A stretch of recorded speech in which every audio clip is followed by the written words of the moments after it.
Hello friends, welcome to Edutap.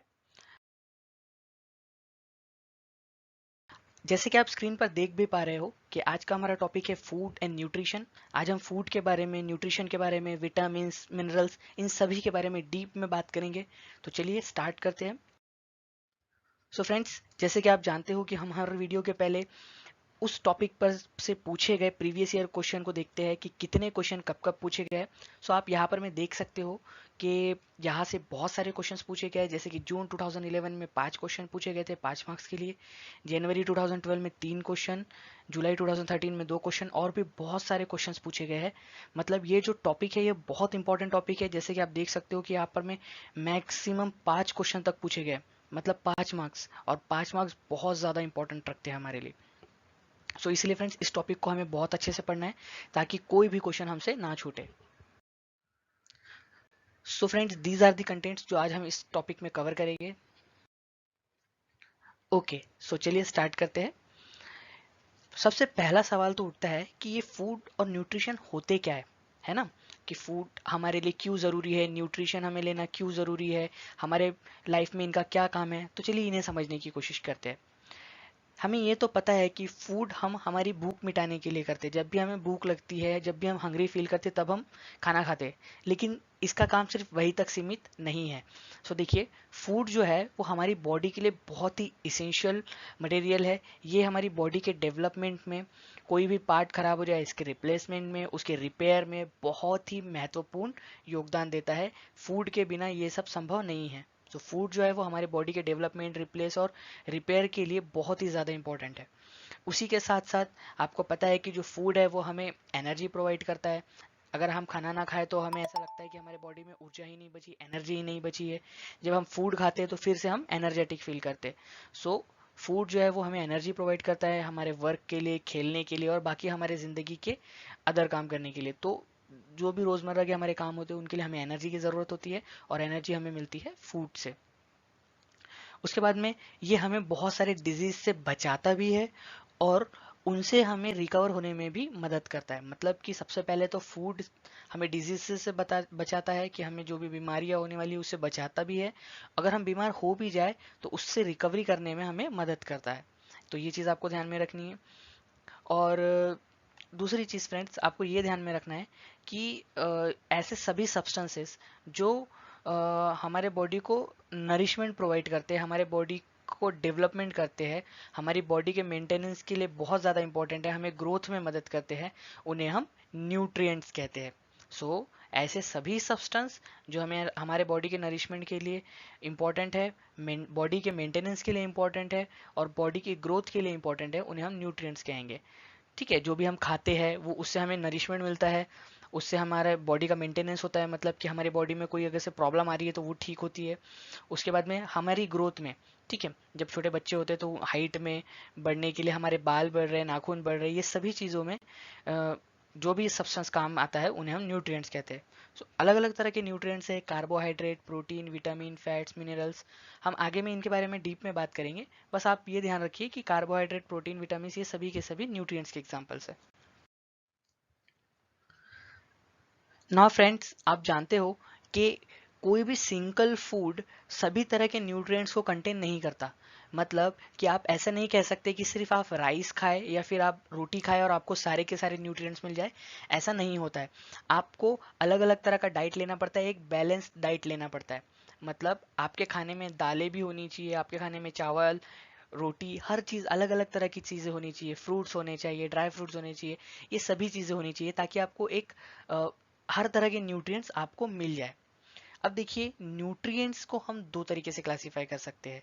एक होते हैं मैक्रो न्यूट्रिएंट्स। मैक्रो न्यूट्रिएंट्स इनके नाम से ही क्लियर है, मैक्रो मतलब जो कि लार्ज अमाउंट में हमारे बॉडी के लिए रिक्वायर्ड होते हैं, हमें लार्ज अमाउंट में चाहिए होते हैं। जैसे कि कार्बोहाइड्रेट, ठीक है, हमारी एनर्जी के लिए बहुत ज़्यादा इंपॉर्टेंट है। फैट, प्रोटीन, हम सभी के बारे में आगे में डीप में भी बात करेंगे। बस आपको ये ध्यान में रखना है कि माइक्रो न्यूट्रिएंट्स के कौन कौन से एग्जांपल्स है, कार्बोहाइड्रेट, फैट, प्रोटीन, एटसेट्रा। और माइक्रो न्यूट्रिएंट्स मतलब ऐसे न्यूट्रिएंट्स जो हमें लार्ज अमाउंट में चाहिए होते हैं। उसके बाद में माइक्रो न्यूट्रिएंट्स। माइक्रो न्यूट्रिएंट्स भी इसके नाम से ही क्लियर है, ऐसे न्यूट्रिएंट्स जो हमारे बॉडी में थोड़े माइन्यूट या फिर बहुत ही स्मॉल अमाउंट में रिक्वायर्ड होते हैं। ठीक है, जैसे कि विटामिन मिनरल्स, ये हमारी बॉडी में बहुत ही छोटे अमाउंट में रिक्वायर्ड होते हैं, लेकिन इनका भी बहुत ही इंपॉर्टेंट रोल होता है। ऐसा नहीं है कि छोटे अमाउंट में रिक्वायर्ड है तो इनका काम ज़्यादा नहीं है, इनका भी उतना ही काम है जितना कि मैक्रोन्यूट्रिएंट्स का। अब देखिए मिनरल्स और विटामिन जो है वो माइक्रो न्यूट्रिएंट्स के एग्जांपल्स है। सो माइक्रो न्यूट्रिएंट्स बेसिकली जो है वो हमारे बॉडी के फंक्शनिंग में हमें हेल्प करते हैं। तो हमारा बॉडी में जो भी फंक्शन हो रहा है, जो भी क्रियाएं हो रही है, उन सभी में कौन मदद करता है? ये माइक्रो न्यूट्रिएंट्स, मतलब कि मिनरल्स एंड विटामिन। इसके बारे में भी हम आगे में डीप में चर्चा करेंगे। सो फ्रेंड्स, जैसे कि हम जानते हैं कि हमारे बॉडी को न्यूट्रिएंट्स फूड से मिलते हैं। अब हमें न्यूट्रिएंट्स के बारे में पढ़ना है तो सबसे पहले हमें ये पता करना पड़ेगा कि जो फूड्स है वो कितने तरह के होते हैं, या फिर कितने तरह के फूड के कौन कौन से सोर्सेस है जिससे कि हमें न्यूट्रिएंट्स मिल सकता है। इन सभी के बारे में हमें बात करना है, तो चलिए एक एक करके देखते हैं। सबसे पहला जो सोर्स है फूड का वो है प्लांट। प्लांट में भी कई तरह के प्लांट्स होते हैं, उनके अंदर में भी हम एक एक करके बात करेंगे। फॉर एग्जाम्पल सबसे पहला है फ्रूट्स। आप जानते हो कि फ्रूट्स जो है वो प्लांट से ही मिलते हैं। सो प्लांट्स में सबसे पहला जो टाइप है वो है फ्रूट। और जो फ्रूट्स है वो जूसी और नेचुरली स्वीट होते हैं। आप सभी ने फ्रूट्स खाए होंगे, बनाना, ग्रेप्स, मैंगोज, ये सभी इसके एग्जांपल्स है। और ये जो है, जो फ्रूट्स होते हैं उनके अंदर में बहुत ही डिफरेंट डिफरेंट तरह के न्यूट्रिएंट्स होते हैं और ये न्यूट्रिएंट से रिच होते हैं। और आप जानते हो कि फ्रूट जो है वो हमें हेल्दी और स्ट्रांग रखने के लिए महत्वपूर्ण योगदान निभाते हैं। सो आपको फ्रूट्स तो आपको लेने ही हैं, और अलग अलग तरह के फ्रूट्स लेने हैं ताकि आपको हर तरह का न्यूट्रिएंट्स मिल जाए। देखिए फ्रेंड्स, आपको इस तरह से ये सारी चीज़ें पढ़नी है कि आप आपके लाइफ में भी ये सारी चीज़ें उतार सके और आपको एग्जाम के लिए भी प्रिपेयर हो जाए। सो आप दोनों जब करोगे तो आपकी एग्जाम में ये सारी चीज़ें बहुत ही काम में आएंगी, क्योंकि आपने ये सारी चीज़ों को याद नहीं किया है, रट्टा नहीं मारा, आपने ये सारी चीज़ों को सीख लिया है। ठीक है, तो आप इस सारी चीज़ों को रट्टा मत मारिए, सीख लीजिए, मतलब अपनी ज़िंदगी में उतार लीजिए कि आपको फ्रूट्स लेना है। ठीक है, और जो फ्रूट्स है वो न्यूट्रिएंट्स में रिच होते हैं, इसमें अलग अलग तरह के न्यूट्रिएंट्स पाए जाते हैं। प्लांट्स में हमारा नेक्स्ट सोर्स है फूड का वो है वेजिटेबल्स। सो आप जानते हो कि वेजिटेबल जो है वो बहुत सारे न्यूट्रिएंट्स का बहुत अच्छा सोर्स है। इसमें बहुत सारे न्यूट्रिएंट्स पाए जाते हैं, जैसे कि कॉलीफ्लावर, लेडी फिंगर, पोटैटो, और भी बहुत सारे हमारे पास में वेजिटेबल्स है। पालक है, टोमेटो है, स्पिनच है, गार्लिक है। बहुत सारे वेजिटेबल्स हमारे पास में अवेलेबल है जो कि हम हमारे डे टू डे लाइफ में कंज्यूम करते ही है। सो ये बहुत ही अच्छा सोर्स है न्यूट्रिएंट्स का। इसके बहुत सारे एग्जाम्पल्स हैं जैसे कि मैंने अभी आपको बताया है। उसके अलावा ब्रोकली, स्पिनच, टोमेटो, गार्लिक, ये जो है सभी ऐसे वेजिटेबल्स, ये बहुत ही न्यूट्रिएंट रिच माने जाते हैं। इनके अंदर में बहुत ही ज़्यादा न्यूट्रिएंट होता है, ऐसा माना जाता है। तो आपको ब्रोकली, स्पिनच, टोमेटोज, ये गार्लिक वगैरह ये सारी चीज़ें तो आपके जो फूड है, जो डाइट है, उसमें शामिल करनी ही चाहिए। सो फ्रेंड्स, हमने देखा कि सोर्स ऑफ फूड में प्लांट एक टाइप है, प्लांट में हमने फ्रूट्स देख लिया है, वेजिटेबल्स देख लिया है। तो चलिए आगे बढ़ते हैं। सोर्सेस ऑफ फूड में हमारा नेक्स्ट टाइप है सीड्स। अब आप जानते हो कि कई तरह के सीड्स है जिन्हें हम ईट भी करते हैं, मतलब हम खाते भी है। तो चलिए इन्हीं के बारे में एक एक करके जानते हैं। हमारा सबसे पहला टाइप है इस सब टॉपिक में सीरियल्स। सीरियल्स के एग्जांपल कौन कौन से हैं? वीट, राइस, मेज, ये सभी के सभी जो है ये सीरियल्स के एग्जांपल्स है। और अ, ये जो है ये हमारे फूड में ग्रेन्स है, मतलब कि सीरियल्स जो है वो ग्रेन्स है जिसे हम फूड में इस्तेमाल करते हैं, हमारे खाने में इस्तेमाल करते हैं। इसके एग्जांपल्स मैं आपको बता चुका हूँ, वीट, राइस, मेज, ये सभी है। और ये न्यूट्रिएंट से रिच होते हैं, इसमें बहुत सारा न्यूट्रिएंट होता है जो कि बहुत ज़्यादा इंपॉर्टेंट है हमारे बॉडी के लिए। सो आप लोगों को सीरियल्स जो है वो आपके खाने में तो बिल्कुल शामिल करने ही करने हैं। उसके बाद में बारी आती थी पल्सेस की। पल्सेस जो है ये एक तरह के सीड्स है जिन्हें हम खा सकते हैं। ठीक है, अब पल्सेस के एग्जांपल कौन कौन से? रेड लिंटल्स, जिसे कि आप मसूर दाल भी कहते हो, ब्लैक ग्राम, ग्रीन ग्राम। ठीक है, उसके बाद में किडनी बीन्स, चिक बीन्स, ये सभी के सभी जो है ये पल्सेस के एग्जांपल्स है। नेक्स्ट जो है वो है नट्स। नट्स आप यहाँ पर मैं देख पा रहे होगे, ये नट्स जो है ये हम बहुत ही ज़्यादा न्यूट्रियस होते हैं और इसमें बहुत सारी एनर्जी होती है। जैसे कि आपने देखा होगा कि कई बार कुछ लोगों में अगर एनर्जी की कमी है तो वो लोग ड्राई फ्रूट्स खाते हैं, नट्स खाते हैं, है ना। सो नट्स के अंदर में बहुत सारी एनर्जी होती है और ये बहुत ही ज़्यादा न्यूट्रियस भी होते हैं। और इसे हेल्दी स्नैक्स भी कहा जाता है। ठीक है, कई लोग आपने देखा होगा इसे नाश्ते में लेते हैं, नाश्ते में सुबह वॉलनट खाएंगे। ठीक है, अखरोट वगैरह जिसे कहा जाता है, पिस्ता, ये सारी चीज़ें लोग जो है स्नैक्स में भी खाते हैं। और इसके एग्जांपल्स मैंने आपको बता दिए हैं, वॉलनट, रेजिन्स, पीनट्स, ये सभी के सभी जो है नट्स के एग्जांपल है। उसके बाद में बारी आती है ऑयल सीड्स की। ऑयल सीड्स भी हमारे बॉडी के लिए जो इम्पोर्टेंट न्यूट्रिएंट्स है उसका एक बहुत अच्छा सोर्स है। उसके बाद में इसके जो एग्जांपल्स है वो है सनफ्लावर का जो ऑयल होता है, ग्राउंड नट, मस्टर्ड, सीसेम, ये सभी के सभी जो है ये ऑयल सीड्स के एग्जांपल्स है। सो आपको ऑयल सीड्स के एग्जांपल्स भी ध्यान में रखने, कभी भी एग्जाम में ये एग्जांपल्स पूछे जा सकते हैं, तो आपको ये सारी चीज़ें ध्यान में रखनी है। अब देखिए नेक्स्ट जो हमारा सोर्स है वो है फूड फ्रॉम एनिमल्स। ओके, आप जानते हो कि बहुत सारा फूड जो है वो हमें एनिमल से भी मिलता है। किस फॉर्म में? मिल्क के फॉर्म में, एग के फॉर्म में, मीट के फॉर्म में, है ना। तो ये सारी चीज़ें जो है हमें एनिमल से भी मिलती है। और आप जानते हो कि जो भी फूड हमें एनिमल से मिलता है वो हमें एक्स्ट्रा एनर्जी प्रोवाइड करता है और स्ट्रेंथ, जो हमारी मसल है उन्हें भी स्ट्रेंथन करता है और हमारे इम्यूनिटी सिस्टम को भी बढ़ाता है। ओके, जैसे कि आप जानते हो कि दूध जो है वो हमारे बॉडी के लिए बहुत अच्छा सोर्स है, फूड का भी, न्यूट्रिएंट्स का भी और एनर्जी का भी। और इसके एग्जांपल क्या है जो फूड फ्रॉम एनिमल्स के, आप मुझे सोच के बताइए क्या क्या एग्जांपल्स हो सकते हैं। मीट, पोट्री, ठीक है, बर्ड जो है, फिश, एग्स, डेयरी प्रोडक्ट्स जैसे कि पनीर, दही, ये सभी के सभी प्रोडक्ट्स। ओके, सो ये सभी जो आप एग्जांपल्स देख रहे हो ये जो है ये फूड फ्रॉम एनिमल्स के एग्जांपल्स है। ओके, अब हमें देखना है फ्रेंड्स कि जो भी हम फूड कंज्यूम करते हैं उसमें कौन कौन से कंपोनेंट्स होते हैं। फॉर एग्जांपल आपने मिल्क पिया तो आपको ये पता होना चाहिए कि मिल्क के अंदर में कौन कौन सी चीज़ें है, कार्बोहाइड्रेट है, फैट्स है, प्रोटीन है, मिनरल्स है, या और कौन कौन सी चीज़ें है। और आपको ये भी पता होना चाहिए कि कार्बोहाइड्रेट होता क्या है, फैट क्या होता है, प्रोटीन क्या होता है, इनके काम क्या होते हैं। ये सारी चीज़ें अब हम डीप में इस आगे में डिस्कस करेंगे। सबसे पहला जो कंटेंट है हमारा वो है कार्बोहाइड्रेट। ठीक है, अब देखिए आपको यहाँ पर मैं एक बात नोट करनी है, ये कार्बोहाइड्रेट जो है ये हमारे बॉडी को एनर्जी प्रोवाइड करता है। मतलब अगर से आप जब भी आप नेक्स्ट टाइम कोई भी पैकेट खरीदो, कोई भी फूड का पैकेट खरीदो, तो आप उसके बैक साइड में टर्न करके देखना, उस पर लिखा होता है कार्बोहाइड्रेट। ठीक है, कि उस जो भी आप खा रहे हो, जो भी चीज़ आप कंज्यूम करने वाले हो उसमें कितना कार्बोहाइड्रेट है। ओके, तो आपको पता चलेगा कि उसमें कितना कार्बोहाइड्रेट है। और कार्बोहाइड्रेट किस हमारे बॉडी में क्या काम करता है, कार्बोहाइड्रेट जो है हमारे बॉडी को एनर्जी प्रोवाइड करता है। उसके बाद में जो बच्चे हैं, जो पीपल है, ठीक है, जो भी फिजिकल वर्क करते हैं उनके लिए कार्बोहाइड्रेट बहुत ज़्यादा ज़रूरी है, क्योंकि उन्हें एनर्जी की ज़रूरत होती है। जो भी फिजिकल काम कर रहे हैं उन्हें एनर्जी की ज़रूरत होगी ही।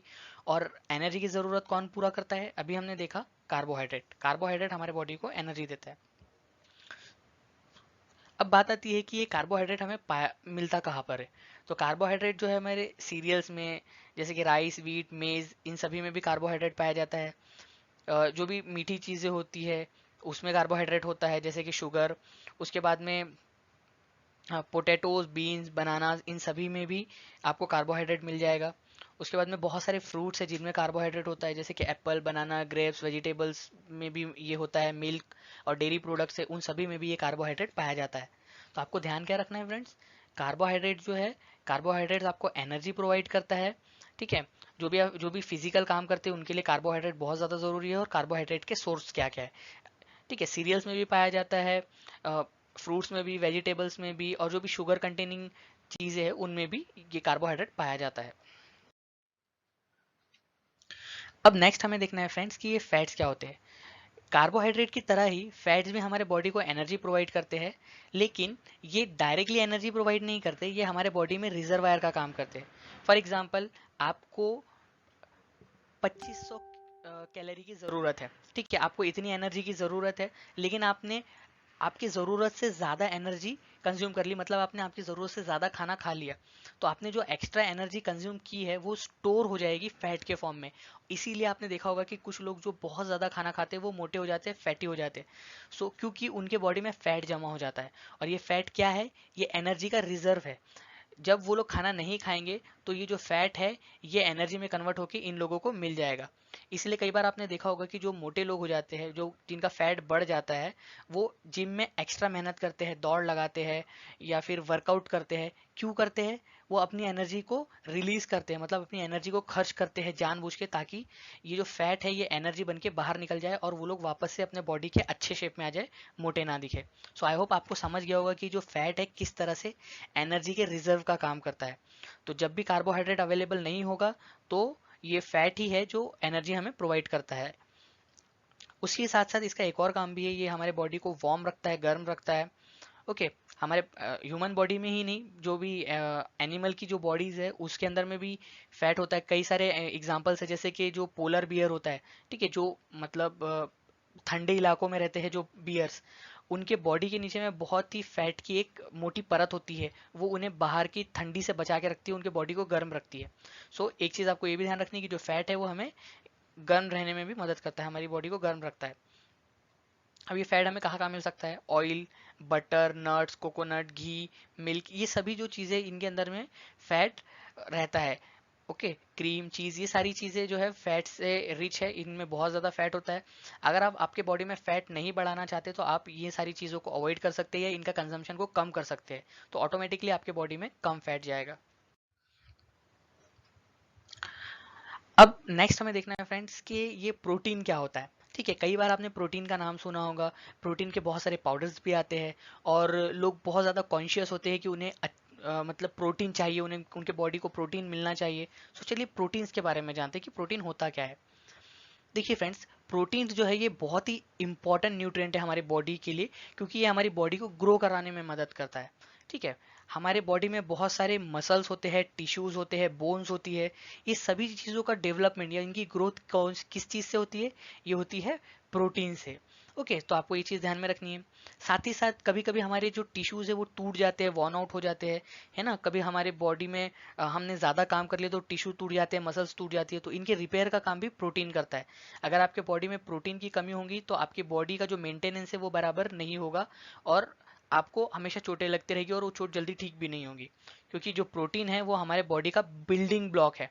ठीक है, बिल्डिंग मटेरियल है, बिल्डिंग न्यूट्रिएंट है। ये हमारे बॉडी में अगर से कुछ भी चीज़ को बनाना है या रिपेयर करना है या ग्रो करवाना है तो बिल्डिंग मटेरियल का काम करता है। जैसे कि आपने देखा होगा कि कोई बिल्डिंग बनानी है हमें तो हमें मटेरियल लगता है ना।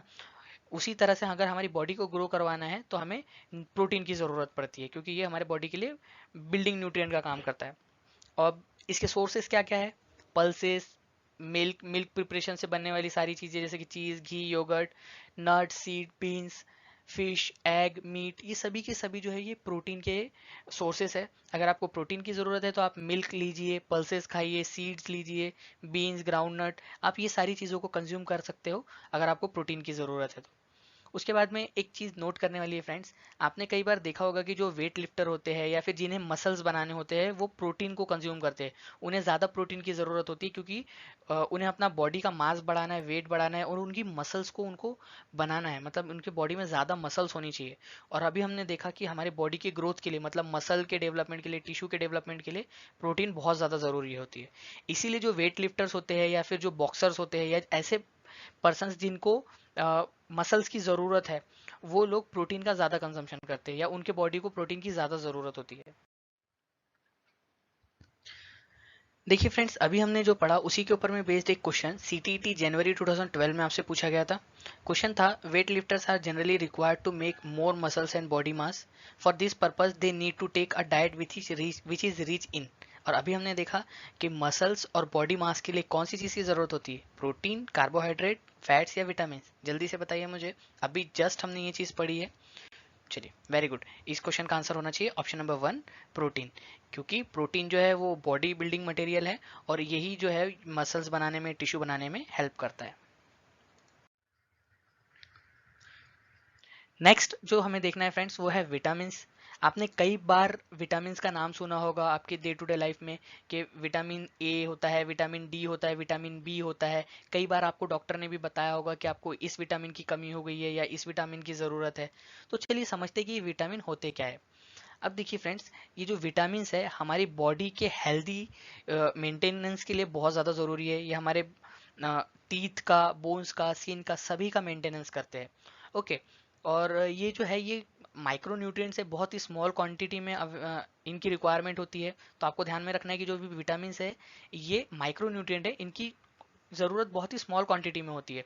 आपको बहुत ज़्यादा विटामिन चाहिए ऐसा नहीं है, लेकिन एक सफिशिएंट अमाउंट में चाहिए। उसके बाद में फ्रेंड्स, विटामिन का काम क्या होता है? विटामिन का एक और भी काम है कि आपको इन्फेक्शन और डिजीज से बचाए रखे। तो ये जो है आपको इन्फेक्शन डिजीज से फाइट करने में भी मदद करती है। उसके बाद में इसके सोर्सेस क्या है?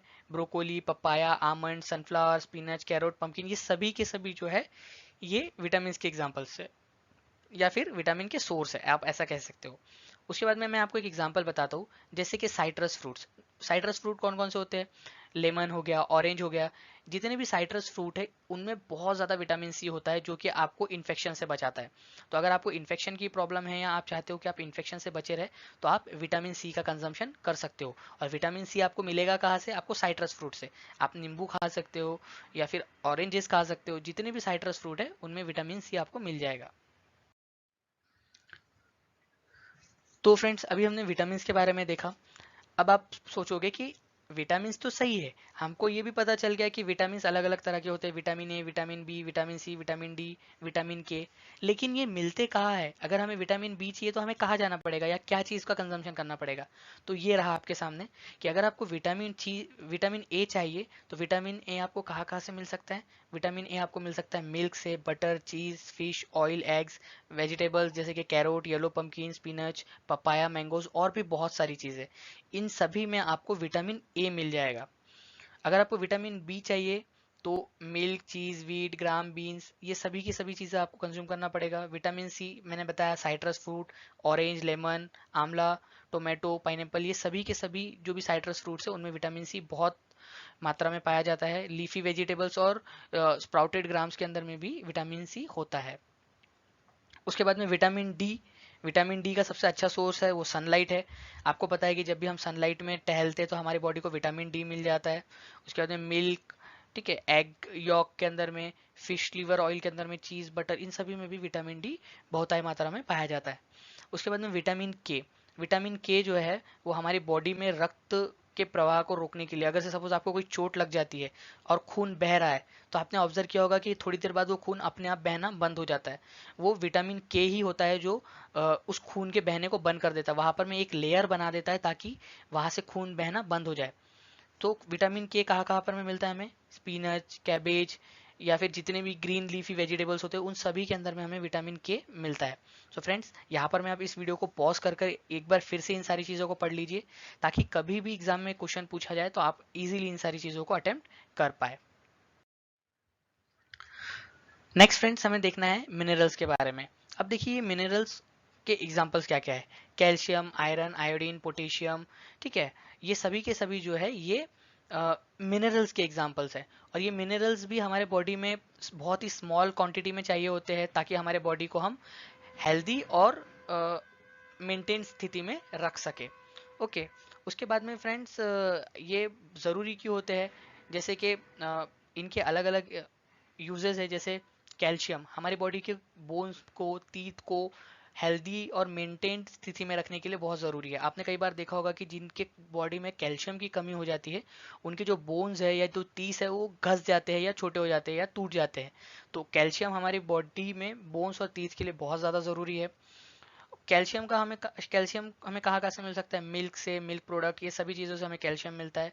उसके बाद में आपने देखा होगा कि जो आयरन है ये हमारे बॉडी में ब्लड बनाने में बहुत ही महत्वपूर्ण योगदान देता है। और ये भी जो है ये हमें कहाँ कहाँ से मिल सकता है? ये हमें रेड मीट से, ड्राइड फ्रूट जो भी है, ग्रीन लीफी वेजिटेबल्स है, जो भी हरी हरी पत्तियों वाली सब्जियां है, इन सभी में यह आयरन अच्छी मात्रा में पाया जाता है। तो हमने यहाँ पर में क्या पढ़ा फ्रेंड्स कि मिनरल्स कौन कौन से होते हैं? कैल्शियम, आयरन, आयोडीन, पोटेशियम, ये सभी के सभी मिनरल्स है। और ये माइक्रो न्यूट्रिएंट है, मतलब हमारे बॉडी में स्मॉल अमाउंट में ही चाहिए होते हैं। उसके बाद में हमने देखा था कि जो कैल्शियम है हमारी हेल्दी बोन्स और टीथ के लिए ज़रूरी है। उसके बाद में आयरन जो है वो ब्लड फॉर्मेशन के लिए ज़रूरी है। फिर हमने इन दोनों के सोर्स भी देख लिए। कुछ और मिनरल्स के भी सोर्स देख लेते हैं फ्रेंड्स। जैसे कि हमने बात की कि कैल्शियम जो है हमें मिल्क वाले जो भी जितने भी प्रोडक्ट है उनमें मिल जाता है, ग्रीन वेजिटेबल्स, ग्राम, फिश, इन सभी में हमें कैल्शियम मिल जाएगा। आयोडीन आपको चाहिए तो आपको सॉल्ट में आयोडाइज सॉल्ट, जैसे कि आपने देखा होगा कई बार एक एक सॉल्ट है, एक ब्रांडेड सॉल्ट है, उसकी एड आती है टीवी में, ठीक है, तो उसमें बताया जाता है कि जो सॉल्ट है वो आयोडाइज्ड सॉल्ट है, ठीक है, आयोडीन उसके अंदर में मिला हुआ है, तो आपको सॉल्ट से आयोडीन मिल जाएगा। फिश में भी आयोडीन पाया जाता है। उसके बाद में आयरन। आयरन अभी हमने देखा कि आयरन जो है वो ग्रीन लीफी वेजिटेबल्स के अंदर में मिल जाएगा आपको। Okay, so meat, cereals, pulses, मेथी, स्पिनच, इन सभी चीज़ों में आपको आयरन बहुतायत मात्रा में मिल जाएगा। उसके बाद में अगर आपको फास्फोरस चाहिए तो आपको सीरियल्स में फास्फोरस मिल जाएगा, पल्सेस जैसे कि दाल, मसूर दाल, तुअर दाल, इन सभी में भी आपको फास्फोरस मिल जाएगा। मिल्क में भी फास्फोरस पाया जाता है। सो फ्रेंड्स, यहाँ पर में भी आप एक बार इस वीडियो को पॉज कर लीजिए। ये सभी जो कंटेंट आपके सामने हैं आप इसे एक बार फिर से पढ़ लीजिए, आपको कोई प्रॉब्लम नहीं होगी आगे में इन क्वेश्चंस को अटेम्प्ट करने में। सो चलिए फ्रेंड्स, अभी हमने जो पढ़ा उसी के ऊपर में बेस्ड एक प्रीवियस ईयर क्वेश्चन भी देख लेते हैं। ये क्वेश्चन आपसे सीटीईटी जुलाई 2013 में पूछा गया था। क्वेश्चन है, after diagnosis a doctor says to a patient that there is a less haemoglobin in his blood. ठीक है, मतलब डॉक्टर ने एक पेशेंट से कहा कि उसके बॉडी में हीमोग्लोबिन की कमी है। सो उसने उसके बॉडी में क्या होगा, आयरन की कमी है। अभी आपको बताया था मैंने कि आयरन की कमी की वजह से हीमोग्लोबिन की भी कमी हो जाती है। तो इसकी पूर्ति करने के लिए उसे कौन सी चीज़ों को खाना चाहिए, कौन सा डाइट लेना चाहिए। तो आप मुझे बताइए जल्दी से, ये चार चीज़ों को पढ़िए और आप मुझे बताइए कि आयरन की कमी को पूरी करने के लिए कौन सा फूड एफिशिएंट होगा यहाँ पर। मैं जल्दी से सारे ऑप्शन पढ़ के मुझे बताइए। सो देखिए फ्रेंड्स, अभी हमने पढ़ा कि आयरन की कमी पूरी करने के लिए हमें green leaf vegetables, spinach, okay, उसके बाद में मेथी, आंवला, जैगरी, सीरियल्स, पल्सेस, ये सारी चीज़ों की ज़रूरत पड़ती है। इसीलिए हमारा यहाँ पर में आंसर क्या हो जाएगा, ऑप्शन नंबर 1, आंवला, ग्रीन लीफ वेजिटेबल्स और जैगरी। ठीक है, तो ये जो है ये आयरन की पूर्ति करने के लिए बहुत ही इंपॉर्टेंट सोर्सेस है। सो इस क्वेश्चन का आंसर है ऑप्शन नंबर 1। इसीलिए फ्रेंड्स मैं आपसे कह रहा था कि आप इस चीज़ की स्क्रीनशॉट या फिर फोटो ले लीजिए ताकि आप इसे बार बार रिवाइज कर सके, या फिर आप इसे लिख के रख लीजिए आपकी कॉपी में, ताकि आप इसे बार बार देख सके और इन सारी चीज़ों को ज़्यादा समय तक याद रख सके। अब देखिए फ्रेंड्स, एक चीज़ मैं आप लोगों के साथ में शेयर करना चाहूँगा। आपने कई बार एनीमिया का नाम सुना होगा, है ना। कई लोग बोलते हैं कि हमें एनीमिया हो गया है, या डॉक्टर बोलता है एनीमिया हो गया, या कई बार हम टीवी में, फिल्म्स में सुनते हैं एनीमिया के बारे में। अब ये एनीमिया होता क्या है। अब देखिए, एनीमिया जो है ये एक ऐसी मेडिकल कंडीशन है जिसमें हमारे बॉडी में रेड ब्लड सेल या फिर हीमोग्लोबिन जो है वो कम हो जाता है। आपको पता है कि हीमोग्लोबिन जो है वो हमारे बॉडी के ब्लड में होता है, बॉडी के ब्लड में, है ना, रेड कलर के। तो ये जो रेड ब्लड सेल या फिर हीमोग्लोबिन जो है वो हमारे बॉडी में कम हो जाता है। इसी स्थिति को हम एनीमिया कहते हैं। अब देखिए, एनीमिया जो है ये होता क्यों है, ये होता है आयरन की डेफिशिएंसी की वजह से। तो अगर आप चाहते हो कि आपको एनीमिया ना हो तो आप आयरन का अच्छा खासा जो सोर्स है उसको कंज्यूम कीजिए ताकि आपकी बॉडी को आयरन मिलता रहे। आयरन रिच डाइट जैसे कि जैगरी, आंवला, ग्रीन लीफी वेजिटेबल्स, इन सभी के अंदर में आयरन जो है वो बहुत मात्रा में पाया जाता है। तो आपको एनीमिया से बचना है तो आपको आयरन रिच डाइट लेना पड़ेगा। सो फ्रेंड्स, यहाँ पर में हमने क्या बात की, एनीमिया जो है एक ऐसी मेडिकल कंडीशन है जिसमें रेड ब्लड सेल्स, देखिए बहुत इंपॉर्टेंट है फ्रेंड, एग्जाम में कभी भी पूछा जा सकता है। एनीमिया एक ऐसी मेडिकल कंडीशन है जो हमारे बॉडी के अंदर में जो ब्लड है उसमें सेल्स होती है, जिससे हमारा ब्लड जो है वो लाल कलर का दिखता है। रेड ब्लड सेल्स उसके काउंट को या फिर हीमोग्लोबिन को लेस कर देता है, कम कर देता है। ऐसी जो कंडीशन है उसे हम एनीमिया कहते हैं। सो फ्रेंड्स, नेक्स्ट हमें देखना है वाटर एंड रफेज। अब आप जानते हो फ्रेंड्स कि वाटर जो है वो हमारे बॉडी के लिए बहुत ही ज़्यादा ज़रूरी है। ये हमारे बॉडी के टेम्परेचर को रेगुलेट करता है। इसी के साथ साथ हमारी बॉडी के बहुत सारे जो कंपोनेंट है वो वाटर से मिलकर ही बने होते हैं। उसका बहुत बड़ा जो भाग है वो वाटर होता है। जैसे कि है ब्लड, हमारा जो खून होता है उसमें वाटर का बहुत ज़्यादा प्रतिशत होता है, वाटर का हिस्सा बहुत बड़ा होता है इसमें। मतलब हमारे जो खून है उसमें बहुत ज़्यादा वाटर होता है। जो हमारी स्किन है वो वाटर से बनी हुई है। डाइजेस्टिव जो जूसेस होते हैं उसमें भी वाटर होता है। मतलब कि हमारा बॉडी में, हमारे बॉडी का बहुत बड़ा हिस्सा वाटर से मिलकर बना है। ठीक है, उसके बाद में बारी आती है रफेज की। अब देखिए रफेज होता क्या है। रफेज जो है ये हमें फूड से मिलता है और ये इनडाइजेस्टिबल पोर्शन है। मतलब फूड का ये इनडाइजेस्टेबल पोर्शन है, हम इसे डाइजेस्ट नहीं कर सकते, ठीक है, लेकिन ये बाकी के जो फूड है उसके डाइजेशन में मदद करता है। फॉर एग्जाम्पल आपने कोई चीज़ खाई, ठीक है, उसके अंदर में आपको रफेज भी मिलेगा, रफेज मिल गया, जो बाकी का जो हिस्सा है, ठीक है, उसको डाइजेस्ट करने में ये रफेज मदद करेगा, ठीक है, ये खुद डाइजेस्ट नहीं होगा लेकिन बाकी की चीज़ों को ये डाइजेस्ट करने में हमें मदद करता है, इसीलिए इसे हम डाइटरी फाइबर भी कहते हैं। तो आपको ये याद रखना है कि जो रफेज है इसे हम डाइटरी फाइबर भी कहते हैं, और ये हमें मिलता कहाँ से है, ये फूड से मिलता है, और ये फूड का इनडाइजेस्टेबल पोर्शन है जिसे हम डाइजेस्ट नहीं कर सकते, जिसे हम पचा नहीं सकते। ओके, तो ये हमें मिलता कहाँ से, फ्रूट से मिलता है, वेजिटेबल से, सीरियल्स और पल्सेस की जो आउटर कवरिंग है वहां से भी हमें ये मिलता है।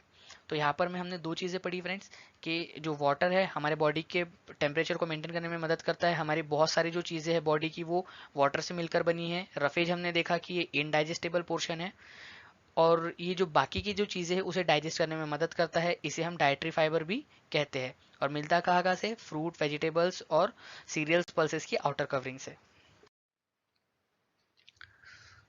अब फ्रेंड्स हमें एक नया कंसेप्ट देखना है, यह है बैलेंस डाइट। आपने कई बार सुना होगा कि हमें हमेशा बैलेंस डाइट लेना चाहिए, संतुलित आहार लेना चाहिए, लेकिन ये बैलेंस डाइट होता क्या है? बैलेंस डाइट एक ऐसा डाइट होता है, एक ऐसा फूड होता है जिसके अंदर में carbohydrate, fat, protein, vitamin, minerals, water, ये सभी चीज़ें एक निश्चित और एक सही अनुपात में, प्रॉपर प्रपोर्शन में प्रेजेंट होती है। इसे ही हम बैलेंस डाइट कहते हैं। उसमें सही मात्रा में जो हमारे बॉडी के लिए ज़रूरी है उतना कार्बोहाइड्रेट होगा, उतना ही फैट होगा, जितनी ज़रूरत है उतना ही प्रोटीन, जितनी ज़रूरत है उतना ही मिनरल्स और विटामिन और वाटर उसमें प्रेजेंट होना चाहिए, उसे ही हम बैलेंस डाइट कहेंगे। उसके साथ साथ फ्रेंड्स वाटर और फाइबर का भी उसमें रहना ज़रूरी है बैलेंस डाइट में, क्योंकि आप जानते हो कि जो वाटर और फाइबर है ये हमारे डाइजेस्टिव सिस्टम के लिए बहुत ज़रूरी है। ये हमारे डाइजेस्टिव सिस्टम को साफ करते हैं। कैसे साफ करते हैं? By removing waste from the body. अब आप जानते हो कि हम जब पानी पीते हैं तो हमारे बॉडी डाइजेस्टिव सिस्टम में ये पानी जाता है और हमारे डाइजेस्टिव सिस्टम को ये अच्छे से साफ कर देता है, क्योंकि ये जो भी हमारे बॉडी का वेस्ट है वो इसे बाहर निकालने में मदद करता है। और अभी हमने पिछले स्लाइड में देखा कि जो फाइबर है वो भी हमारे डाइजेस्टिव सिस्टम में मदद करता है, डाइजेशन में मदद करता है। ये फाइबर खुद इनडाइजेस्टेबल होता है, ये खुद डाइजेस्ट नहीं होता, लेकिन ये जो बाकी की चीज़ें हैं उसे उसके डाइजेशन में हमारी मदद करता है। उसके बाद में फ्रेंड्स हम जब बैलेंस डाइट की बात कर रहे हैं तो हमें हमें एक और चीज़ जानना ज़रूरी है कि जो मिल्क है इसे कंप्लीट फूड कहा जाता है। कंप्लीट फूड इसीलिए कहा जाता है क्योंकि इसके अंदर में वो सभी न्यूट्रिएंट्स है, वो सारे ज़रूरी तत्व है जो कि बॉडी के लिए ज़रूरी है, एक हेल्दी बॉडी के लिए ज़रूरी है। तो मिल्क को कंप्लीट फूड भी कहा जाता है, ये चीज़ आपको ध्यान में रखनी है। उसके बाद में फ्रेंड्स हमने देखा था कि बैलेंस डाइट मतलब ऐसा डाइट जिसके अंदर में कार्बोहाइड्रेट, फैट, प्रोटीन, ये सारी चीज़ें एक सही अनुपात में हो। लेकिन बैलेंस डाइट की डेफिनेशन हर किसी के लिए अलग अलग हो सकती है। फॉर एग्जांपल अगर से कोई छोटा बच्चा हो तो उसके लिए बैलेंस डाइट में कम कार्बोहाइड्रेट, कम फैट, कम प्रोटीन, ये सारी चीज़ें कम होंगी, है ना, कम अनुपात में। लेकिन अगर से कोई बड़ा है, कोई एडल्ट पर्सन है, तो उसके लिए ये सारी चीज़ें ज़्यादा होगी, ज़्यादा अनुपात में कार्बोहाइड्रेट की ज़रूरत होगी, ज़्यादा अनुपात में फैट, प्रोटीन, ये सारी चीज़ों की ज़रूरत ज़्यादा अनुपात में होगी। तो एनर्जी की जो नीड है वो अलग अलग चीज़ों पे डिपेंड करती है, जैसे कि एज, जेंडर, बॉडी साइज, ये सारी चीज़ों के ऊपर में डिपेंड करती है। तो ये सारी चीज़ें फ्रेंड्स आपको ध्यान में रखना है। अब आगे हमें देखना है फ्रेंड्स कि हम खाते क्या है, ठीक है। अब देखिए, आप जानते हो कि फूड को हम दो तरीके से खा सकते हैं, एक कुक्ड फूड होता है, एक अनकुक्ड फूड होता है, पका हुआ खाना और बिना पका हुआ खाना। अब पका हुआ खाने की क्या खास बात होती है? ये हमारे टेस्ट को इम्प्रूव कर देता है। फॉर एग्जांपल अगर आपने कोई फूड है उसको पका लिया तो उसका टेस्ट आप जानते हो कि इम्प्रूव हो जाता है, उस खाने को वो सॉफ्ट बना देता है, और ये सॉफ्ट खाना हमें हमारे लिए इजीली डाइजेस्टेबल होता है, इजीली ये फूड डाइजेस्ट हो जाता है, आसानी से पच जाता है, ठीक है। इसीलिए हम जो खाना है उसे कुक करके खाते हैं। दो चीज़ें मैंने बताया आपको कि ये टेस्ट इंप्रूव कर देता है और फूड को सॉफ्ट बना देता है ताकि ये इजीली डाइजेस्ट हो सके। उसी के साथ साथ एक और चीज़ भी है फ्रेंड्स कुक्ड फूड की खास बात, कि ये जो कुक्ड फूड है ये रॉ फूड में से जो जर्म्स होते हैं उन्हें किल कर देता है। फॉर एग्जांपल अगर आपने ये फूड को पका लिया है तो इसके अंदर जितने भी जर्म्स होंगे, ठीक है, जो हानिकारक कीटाणु होंगे वो सारे के सारे मर जाएंगे, किल हो जाएंगे। उसी की तरह फ्रेंड्स अनकुक्ड फूड जो है वो हम बिना पके ही खा लेते हैं, उसको रॉ ऐसे ही खा लेते हैं हम। फॉर एग्जांपल फ्रूट्स जैसे कि कैरोट, रेडिश, कोकुम्बर, टोमेटो, ये सारी चीज़ें जो है हम बिना पके ही खा लेते हैं। ओके। इसके बाद में फ्रेंड्स आपको ध्यान में रखना है कि अगर हम फूड को कुक करते हैं, बहुत ज़्यादा देर तक कुक करते हैं, तो उसकी न्यूट्रिशनल वैल्यू कम हो सकती है। लेकिन अगर आप बिना पका ही कुक खा लोगे तो आपको इसके सारे के सारे जो न्यूट्रिशन है, जो सभी ज़रूरी तत्व, पोषक तत्व है, वो आपको मिल जाएंगे। ओके, सो आपको ये चीज़ ध्यान में रखनी है कि जब हम बहुत ज़्यादा किसी चीज़ को कुक करते हैं, पकाते हैं, तो उसकी न्यूट्रिशन वैल्यू कम हो जाती है। अब फ्रेंड्स एक चीज़ और आप ध्यान रखिए, या हमारे जनरल लाइफ के लिए भी बहुत काम की है, कि अगर आप बिना पका हुआ कोई कुक खा रहे हो तो उसको अच्छे से धो के खा लीजिए, ताकि उसके ऊपर में जो भी कीटाणु लगे हो, जो भी धूल मिट्टी लगी हो, आसानी वो इजीली वहां से रिमूव हो जाए, और आप जो भी खाए वो सुरक्षित हो, आपकी सेहत के लिए सही हो। अब नेक्स्ट जो फूड है फ्रेंड्स, जो हम खाते हैं, वो स्प्राउटिंग करके खाते हैं या फर्मेंटेशन करके। तो चलिए एक एक करके समझने की कोशिश करते हैं कि स्प्राउटिंग और फर्मेंटेशन होता क्या है। सबसे पहले अगर हम स्प्राउटिंग की बात करें, तो स्प्राउटिंग जो है, ये आप यहाँ पर में इसकी इमेज देख सकते हो। हम इसका मूंग दाल या जो भी ग्राम्स होते हैं उनको हम स्प्राउटिंग कर सकते हैं। यहाँ पर मैं आप ये इमेज जो देख रहे हो, ये बना किस तरह से है, देखिए। आप क्या कीजिए, आप ग्राम्स लीजिए या फिर मूंग दाल लीजिए, और उसको रात भर के लिए वाटर में रख दीजिए। ठीक है, जब आप सुबह देखोगे तो उसके ऊपर में स्प्राउट आ गए होंगे इस तरह से। देखिए, ये आपको जो सफेद सफेद दिख रहा है ना, ये स्प्राउट है। और जो स्प्राउटेड मूंग दाल या जो ग्राम होते हैं, उसके अंदर बहुत सारा विटामिन होता है, बहुत सारा प्रोटीन होता है। ठीक है, तो इसीलिए कई बार देखा होगा आप लोगों ने कि रोज लोग जो है वो सुबह सुबह उठ के स्प्राउट खाते हैं। ठीक है, इस तरह से मूंग दाल को आप भिगो कर रख दीजिए, सुबह आप देखोगे तो उसमें स्प्राउट आ गए होंगे। तो इसे ही स्प्राउटिंग कहा जाता है। तो आप, आई होप अब आपको समझ गया होगा कि स्प्राउटिंग होता क्या है। और स्प्राउटेड जो है, जो जो स्प्राउट्स है, वो विटामिन और प्रोटीन से बहुत ज़्यादा रिच होता है। अब बारी आती है फर्मेंटेशन की। अब आपने कई बार इडली खाई होगी, आपको पता होगा कि इडली बनती कैसे है।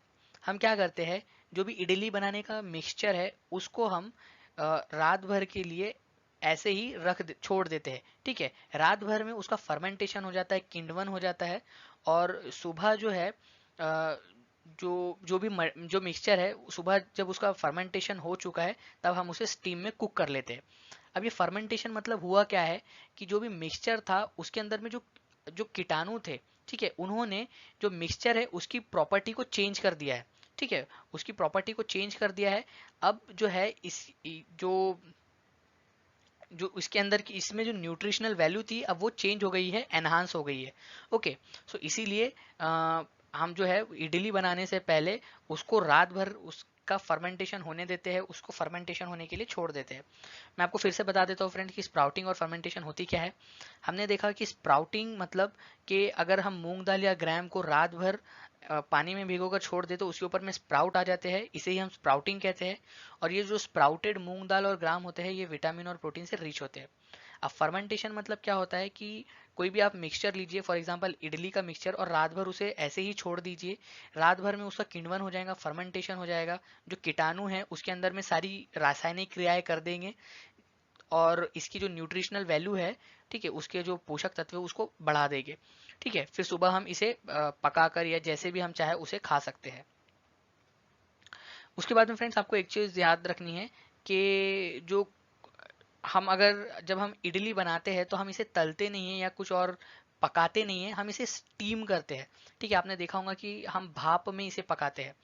तो जब हम स्टीम करके किसी चीज़ को पकाते हैं, तो उसकी न्यूट्रिशनल वैल्यू पे कोई फर्क नहीं पड़ता, उसकी न्यूट्रिशनल वैल्यू कम नहीं होती। ठीक है, ये चीज़ आपको ध्यान में रखना है। और जो फर्मेंटेड फूड होता है, जैसे कि इडली, ये इजीली डाइजेस्टेबल होता है, हम इसे आसानी से डाइजेस्ट कर सकते हैं। ये सारी चीज़ें आपको ध्यान में रखनी है। अब फ्रेंड्स आपको ये जानना ज़रूरी है कि हम खाना किस किस तरह से पका सकते हैं। तो एक एक करके देखते हैं कि हम किस किस तरह से खाने को पका सकते हैं। सबसे इम्पोर्टेंट और जो सबसे पहला है वो है बेकिंग। ठीक है, आपने देखा होगा कि बेकिंग जो है हम माइक्रोवेव ओवन के अंदर में कर सकते हैं, जैसे कि आप यहाँ देख पा रहे होंगे।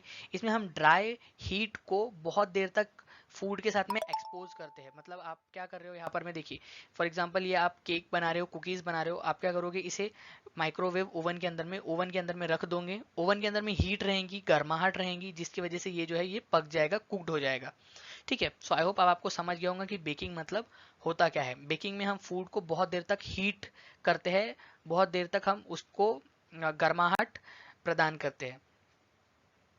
उसके बाद में फ्रेंड्स नेक्स्ट है रोस्टिंग। रोस्टिंग आप यहाँ पर मैं इमेज देख पा रहे होंगे, रोस्टिंग मतलब सेकना भी होता है इस तरह से, इसको आग के ऊपर में डायरेक्टली पकाया जाता है, इसे ही हम रोस्टिंग कहते हैं। नेक्स्ट है फ्रेंड्स बॉइलिंग। बॉइलिंग आप सभी जानते हो कि अगर हम किसी चीज को पानी में डालकर उसे गर्म करें तो इसे बॉइलिंग कहा जाता है। और पानी का जो टेम्परेचर है वो 100 डिग्री से ज़्यादा होना चाहिए, तभी वो बॉइलिंग कहलाएगा। ठीक है।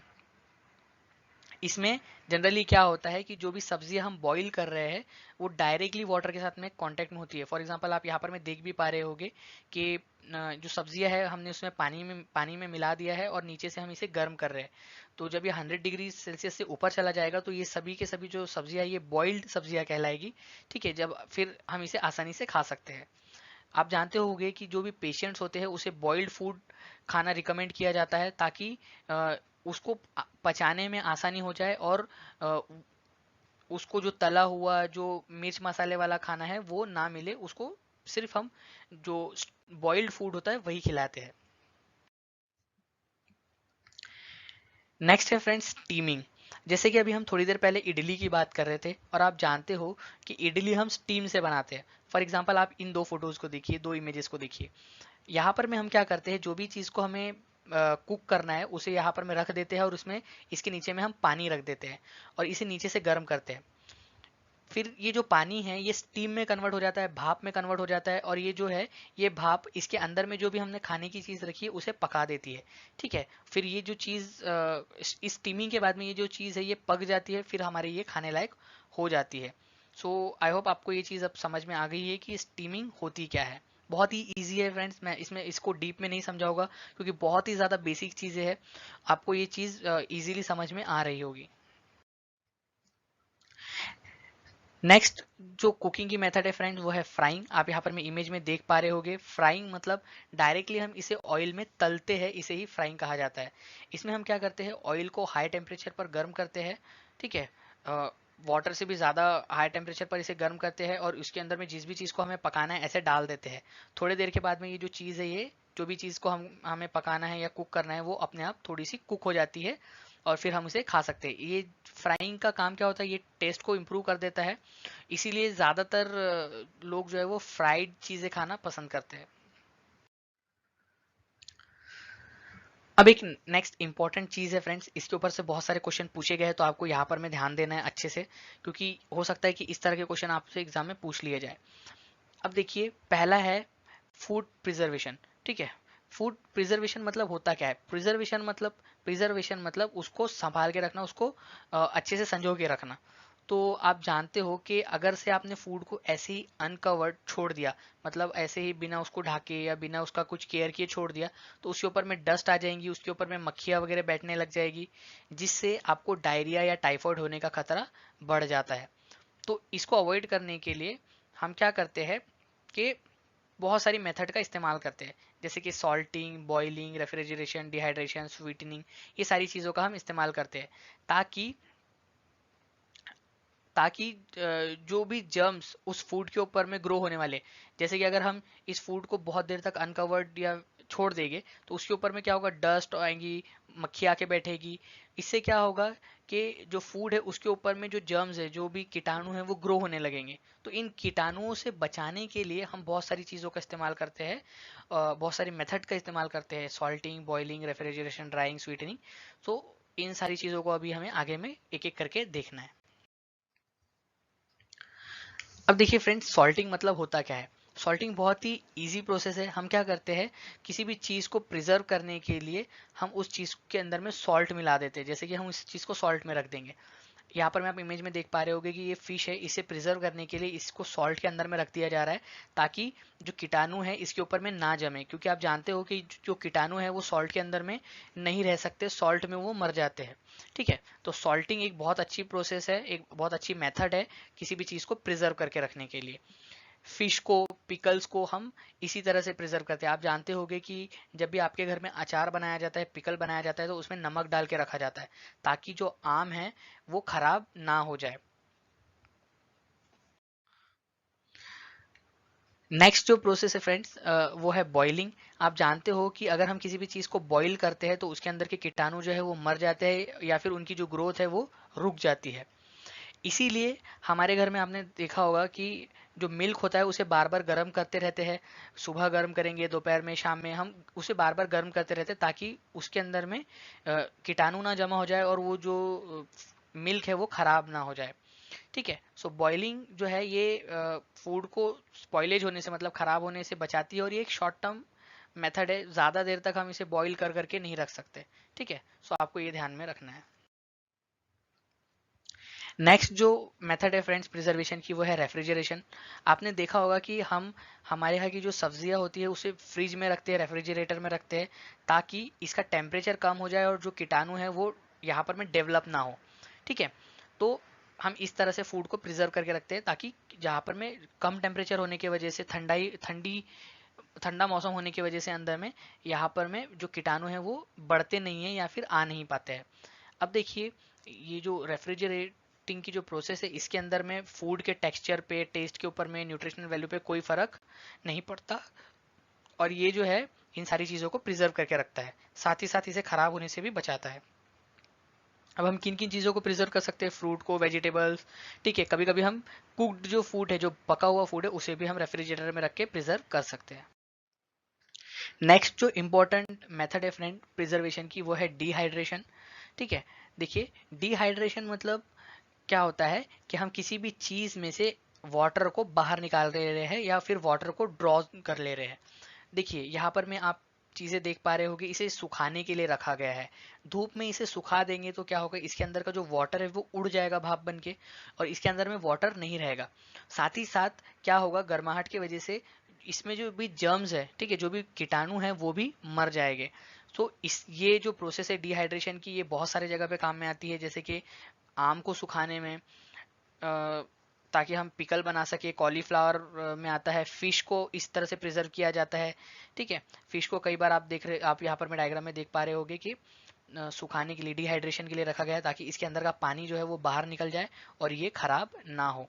इसी के साथ साथ पोटैटो जो चिप्स है, इसे भी हम डिहाइड्रेशन करते हैं। इसके अंदर से पोटैटो के जो चिप्स होते हैं उसके में से हम उसको सुखाने के लिए रखते हैं ताकि उसके अंदर का पानी बाहर उड़ जाए और वो खराब ना हो। ठीक है। तो आपको ये चीज ध्यान में रखनी है कि पोटैटो चिप्स जो है वो डिहाइड्रेशन से बनते हैं। अब देखिए फ्रेंड्स, एक क्वेश्चन देख लेते हैं। इससे हमें समझ में भी आ जाएगा कि हमें ये जो कंसेप्ट है कितना अच्छे से समझा है। क्वेश्चन है, glass jars and bottles are dried well in the sun before filling with them with pickles. मतलब कि जो बॉटल्स होती है, जो जार्स होती है, उसको हम सन के अंदर में, मतलब कि सूरज की गर्मी में उसे अच्छे से सुखा लेते हैं ताकि मैंगो जो भर रहे वो खराब ना हो। तो हम ऐसा क्यों करते हैं? To increase their temperature, to remove dust from them, to remove moisture, to make pickle tasty. अब देखिए फ्रेंड्स, अभी हमने पढ़ा कि जो भी जिस भी चीज़ में वाटर होता है वो चीज़ जल्दी खराब हो जाती है। तो हम क्या करते हैं, ये जो बॉटल्स है इसमें जितना भी मॉइस्चर होगा वो खत्म हो जाए ताकि जो पिकल हम भर रहे हैं वो खराब ना हो। इसीलिए हम जो बॉटल है या जो जार है उसे सन में हम ड्राई कर लेते हैं, उसको सुखा लेते हैं। तो इस क्वेश्चन का आंसर क्या होना चाहिए? Option number 3, to remove the moisture completely. Next जो मेथड है फ्रेंड वो है स्वीटनिंग। स्वीटनिंग मतलब क्या होता है, इसके नाम से ही क्लियर है। स्वीटनिंग मतलब एक्सेसिव शुगर को फूड में ऐड करना। जब भी हम किसी भी फूड में शुगर को ऐड करते हैं तो जो जर्म्स है उसकी ग्रोथ स्टॉप हो जाती है। ठीक है। इसकी एग्जांपल्स आप देख सकते हो। जैम्स जो बनते हैं, जो जेली बनती है, मुरब्बा हमारे घरों में बनाया जाता है, ये कैसे बनाया जाता है? इसके अंदर में हम शुगर को ऐड कर लेते हैं, शक्कर को ऐड कर देते हैं, जिससे उसमें जर्म्स की जो ग्रोथ है वो स्टॉप हो जाती है, बंद हो जाती है और जो हमारा फूड है वो यहाँ पर में प्रिजर्व हो जाता है। ठीक है। तो ये चीज़ आपको ध्यान में रखनी है। स्वीटनिंग के एग्जाम्पल्स, जैम्स बनाना, जेलीज, मुरब्बा, ये सभी के सभी स्वीटनिंग के एग्जाम्पल है। अब इसके ऊपर में बेस्ड एक क्वेश्चन पूछा गया था फ्रेंड्स। क्वेश्चन था, विच one of the following matches is not a correct way of food preservation. तो इनमें से कौन सा फूड प्रिजर्वेशन का करेक्ट मेथड नहीं है? Potato chips, milk, paneer, Apple jam, raw mango pickle. तो हमने देखा था फ्रेंड्स कि पोटैटो से जो चिप्स बनते हैं वो ड्राइंग का प्रिजर्वेशन मेथड है। उसके बाद में एप्पल से जो जैम बनता है वो जो है स्वीटनिंग का मेथड है, प्रिजर्वेशन मेथड। रॉ मैंगो से पिकल जो बनता है वो भी आपका सॉल्टिंग का मेथड है। ठीक है, आप देखा होगा आप लोगों ने कि जो रॉ मैंगो है उससे हम पिकल बनाते हैं, सॉल्टिंग से बनाते हैं और भी बहुत सारी चीज़ों से बनाते हैं। तो ये जो है ये प्रिजर्वेशन की मेथड से बनते हैं, लेकिन जो मिल्क और पनीर है ये कोई भी फूड प्रिजर्वेशन की मेथड नहीं है। इसीलिए इस क्वेश्चन का आंसर हो जाएगा ऑप्शन नंबर 2, क्योंकि बाकी के जो 3 ऑप्शंस है वो फूड प्रिजर्वेशन के एग्जांपल्स है, लेकिन जो मिल्क और पनीर है ये फूड प्रिजर्वेशन का एग्जांपल नहीं है। आप जानते हो फ्रेंड्स कि अलग अलग रीजन्स में लोगों के खाने की जो हैबिट्स है वो अलग अलग होती है। फॉर एग्जांपल अगर आप कश्मीर जाओगे तो वहाँ पर में जो लोग हैं वो फिश को कुक मस्टर्ड ऑयल में कुक करके खाते हैं। गोवा में अगर आप जाओगे तो कोकोनट ऑयल में फिश को कुक करके खाया जाता है। केरला में जो है वो टैपियोका एंड करी मेड ऑफ कोकोनट या फिर जो फिश जो है वो कोकोनट ऑयल में कुक करके खाई जाती है। वैसे ही हांगकांग में लिंग हु फैन करके एक चीज़ है जो कि स्नेक का मीट है, मतलब सांप का जो मांस है उससे बनता है, तो वो खाया जाता है। वैसे ही अलग अलग जगहों पे अलग अलग तरह की हैबिट्स है। सो आप यहाँ पर मैं वीडियो को पॉज कीजिए, एक बार इन सभी चीज़ों को अच्छे से पढ़ लीजिए ताकि आपको ये सारी चीज़ें अच्छे से याद हो जाए। ठीक है, तो कभी भी एग्जाम में ये सारी चीज़ें पूछी जा सकती है तो आपको पता होनी चाहिए, और एग्जाम में ऐसे क्वेश्चंस पूछे गए भी है। नेक्स्ट स्लाइड में मैं आप लोगों को एक एग्जाम्पल भी दे दूंगा कि किस तरह से क्वेश्चन पूछे जा सकते हैं। सो आप क्वेश्चन को देखिए, उसके बाद में वापस से स्लाइड पे आइए और आप वापस से इन सभी चीज़ों को पढ़कर इन्हें याद रखने की कोशिश कीजिए। सो फ्रेंड्स देखिए, क्वेश्चन था in which one of the following states of our country do most people like to eat sea fish cooked in coconut oil. ठीक है, और आपके ऑप्शन है मिजोरम, गोवा, जम्मू कश्मीर एंड बिहार। और अभी फ्रेंड्स हमने देखा कि गोवा में जो लोग हैं वो फिश को कोकोनट ऑयल में कुक करके खाना पसंद करते हैं। तो इस तरह से इस क्वेश्चन का आंसर क्या हो जाएगा, ऑप्शन नंबर 2, क्योंकि जो लोग हैं वो गोवा के जो लोग हैं वो उसको फिश को कुक करके खाना पसंद करते हैं कोकोनट ऑयल में। तो ये यहाँ पर मैं आपको सॉल्यूशन भी मिल गया और आप यहाँ पर मैं देख भी सकते हो। आप यहाँ पर मैं वीडियो को पॉज कीजिए और ये सभी के सभी जो रीजन प्लेसेस है और उनके जो फूड है उनको एक बार अच्छे से रिवाइज कर लीजिए, ताकि आपको ये क्वेश्चन, अगर इस तरह का कोई क्वेश्चन आपके एग्जाम में आता है तो आपको कोई प्रॉब्लम ना हो। सो फ्रेंड्स, इस तरह से हमने फूड एंड न्यूट्रिशन हमारा ये टॉपिक पूरी तरह से कवर कर लिया है।